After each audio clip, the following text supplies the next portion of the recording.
In 2019, the spotlight shone bright on Joaquin Phoenix as he mounted the podium to receive the Oscar for Best Actor. While he celebrated his achievement, a deep sadness lingered behind his triumphant smile. When he was 17, my brother wrote this lyric.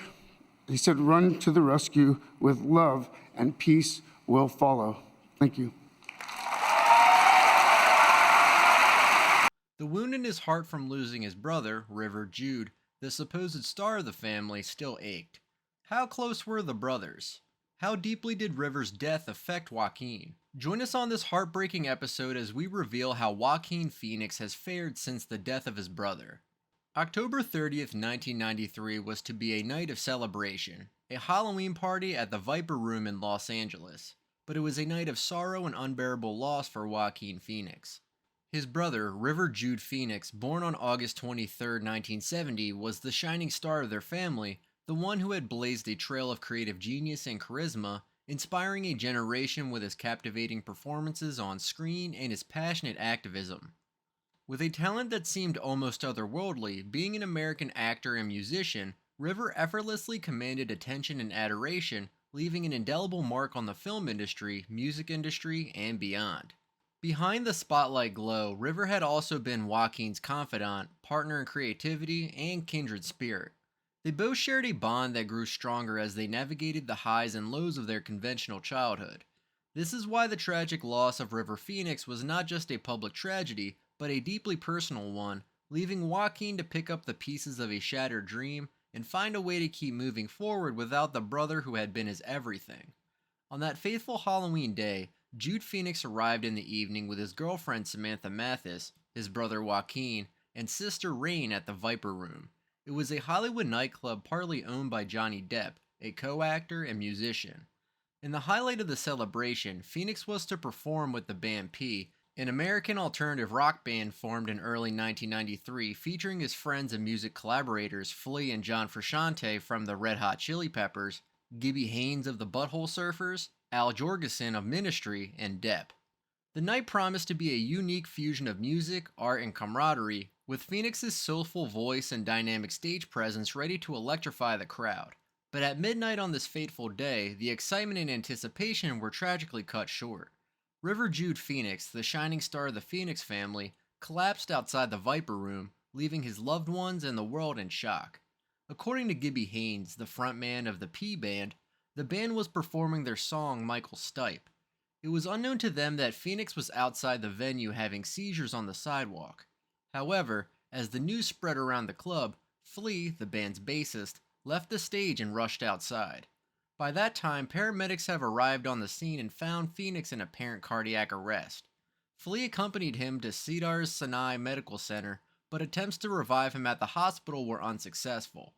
And unfortunately, he was pronounced dead at 1:51 a.m. PST on the morning of October 31st, 1993, at the age of 23. Bob Forrest, an American musician best known for his work with the Los Angeles bands Thelonious Monster and the Bicycle Thief, and also a recovering drug addict, was also performing in the room with the band P. As the performance was ongoing, Phoenix tapped him on the shoulder to tell him he was not feeling well and that he thought he had overdosed.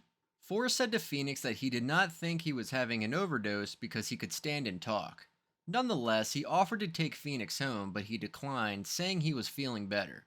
A few moments later, a commotion erupted in the club and Forrest went outside to find Mathis, River's girlfriend, screaming as her boyfriend was lying on the sidewalk having convulsions. Joaquin, who was also there and unable to determine whether his brother was still breathing, promptly put a call across to 911 while Rain, their sister, proceeded to give Phoenix mouth-to-mouth resuscitation. After his death, an autopsy was conducted to confirm the cause of his death. The report, later finalized on November 15, 1993, stated that there were high concentrations of morphine and cocaine in his blood, as well as other substances in small concentrations. Hence, the cause of his death was reported to be acute multiple drug intoxication. To confirm this report, Samantha Mathis said that throughout her relationship with River, she knew him to be a sober person, but in the moments prior to his death, she knew something was going on, seeing him high in an uncomfortable way, although no one was seen doing drugs in the room that night. However, she noted that the heroin that killed River did its worst while he was in the Viper Room. Mathis went to the restroom, and on her way back to the table, she saw Phoenix struggling with another man. The bouncers took out both men from the club. By the time Mathis could shout at the other man, asking what he had done, Phoenix had already fallen to the ground and begun to convulse. Bob Force also wrote in his book, Running with Monsters, that Phoenix spent the days preceding his death on a drug binge with John Frusciante from the Red Hot Chili Peppers, where the two were consuming cocaine and heroin without sleeping for several days. Before Halloween night, River Phoenix had returned to Los Angeles after a week in New Mexico. Prior to that, he had spent 6 to 7 weeks in Utah, finishing the remaining 3 weeks of interior shots for his final project, Dark Blood, which was eventually completed in 2012. The death of River Phoenix took a drastic turn in the life of his younger brother Joaquin, who began to live in his brother's shadow for quite a long time. The tragedy of Jude's death had a profound effect on him. As of the time of the incident, he was just 19 years old. Since then, the memory of seeing his beloved sibling die on the sidewalk has never truly left the Joker actor. Joaquin and River shared a remarkably close bond, having grown up in the same peculiar household and raised by their traveling hippie parents who enjoyed exploring new places. In his first reaction to his brother's passage, Joaquin quit acting and disappeared from the screen and public life for 2 years. River has the largest influence on Joaquin's life to the point that whenever his brother's name is mentioned, his countenance changes and his face goes so far away that you can visibly see the pain lingering there in his eyes. Joaquin and his wife, actress Rooney Mara, even named their son River after the actor's dearly departed brother. At a time when the Joker actor was 15, his brother, River Phoenix, came home from work with a VHS copy of a movie called Raging Bull. Jude sat his brother down and made him watch the movie. And the next day, he woke Joaquin up and made him watch the film again. River then said to his brother that he was going to start acting without asking if he could do it or not. He instructed Joaquin plainly and he couldn't resist, an act to which he was forever indebted to his brother because, since then, acting has given the Joker actor such an incredible life. Phoenix Jr. began his career by appearing in television series in the early 1980s with his brother River.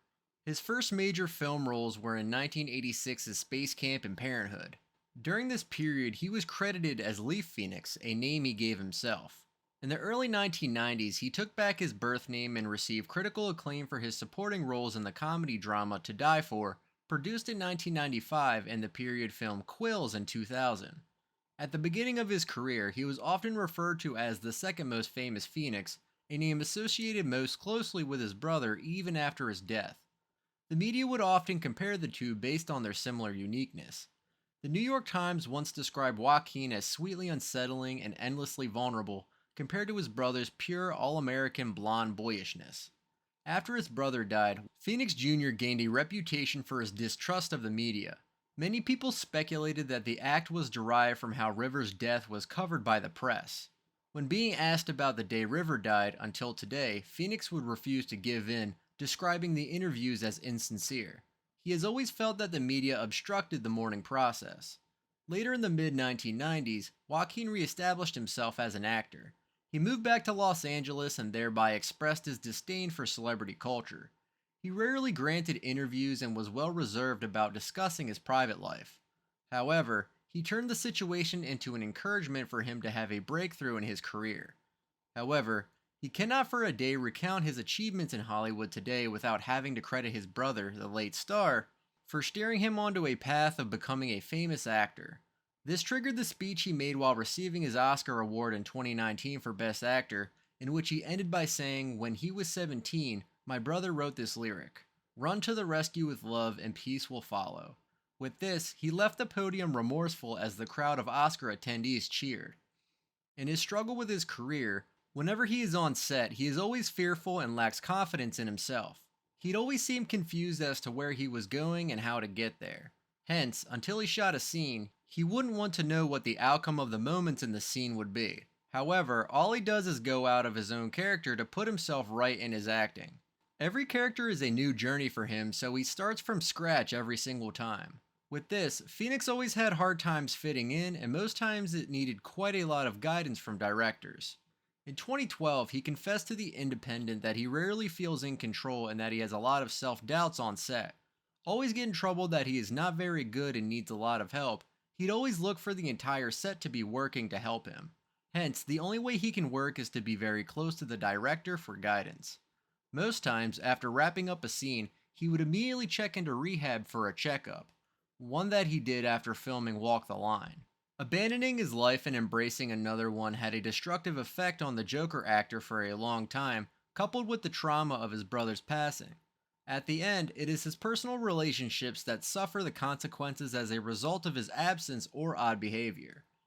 Phoenix was born to parents John Lee and Arlen, who traveled throughout South America in an attempt to spread the teachings of a highly controversial cult named the Children of God. This cult encouraged children to develop their sexuality very early on. The Phoenix family, formerly surnamed Bottoms, moved between the southwestern states and Latin America as the archbishops of Venezuela and Trinidad. They were tasked with spreading the cult's teaching in those countries, but there was no salary or compensation for the job, so the family lived in extreme poverty. River Phoenix has once described the family's Venezuelan home as a rat-infested shack with no toilet.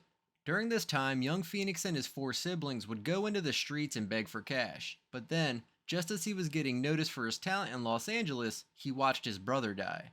Joaquin Phoenix's parents joined the Children of God cult in the 1970s as per Esquire.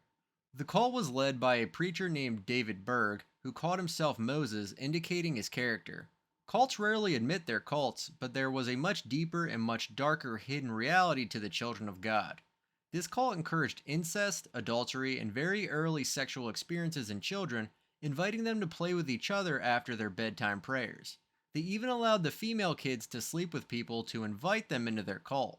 In the course of this tradition, River, Joaquin's brother, had his first sexual experience when he was only 4 years old, but he later blocked it out and was completely celibate from 10 to 14. With the realization of these erroneous acts by the Children of God cult, their parents decided to leave and go to another place entirely, far away from the reach of the church and its tradition. They were not aware of the act before and needed to protect their children, mostly the females.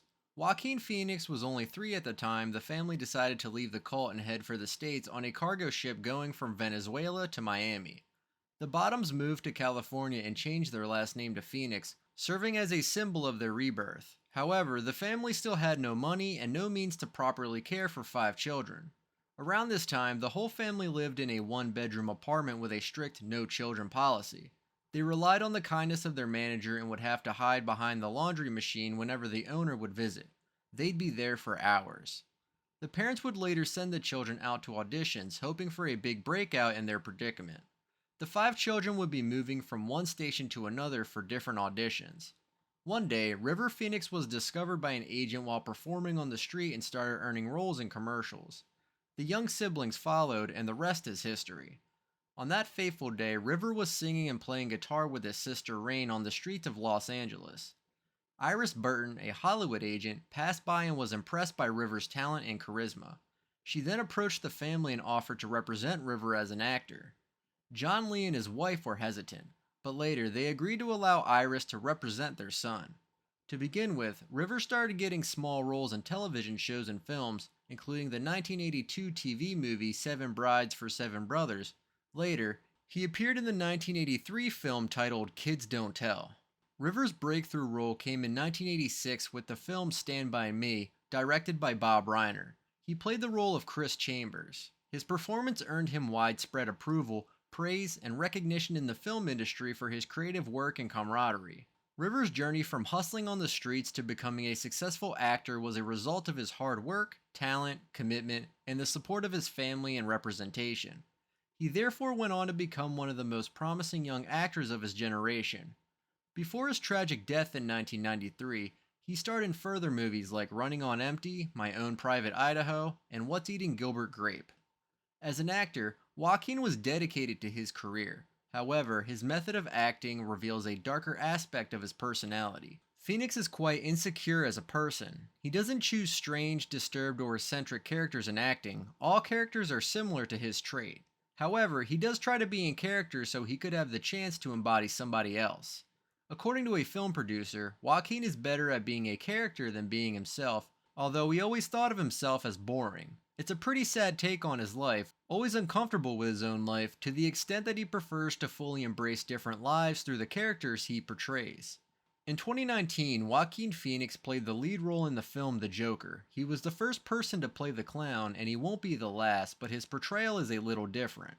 While most actors usually play the Joker as a suave master criminal, Phoenix gave a tragic, embarrassing failure named Arthur Fleck. His performance therefore drew critical acclaim for his personality. The movie's premiere at the Venice Film Festival earned 8 minutes of applause, with Phoenix's performance as the key element. He was the first big-screen Joker to truly turn heads. The Joker's weird and unpredictable nature fascinated him throughout the production. Even on the last day of filming, he was still discovering new aspects of the character. The intense ordeals Phoenix went through from a young age were indeed devastating, as there is more to his life that is yet to be covered. However, he uses these experiences as fuel for his exceptional roles in movies, but this doesn't make his life any less sad. Thank you for watching. Kindly give this video a thumbs up. Don't forget to drop your comments in the section below and click on the subscription button for more educational videos. See you next time!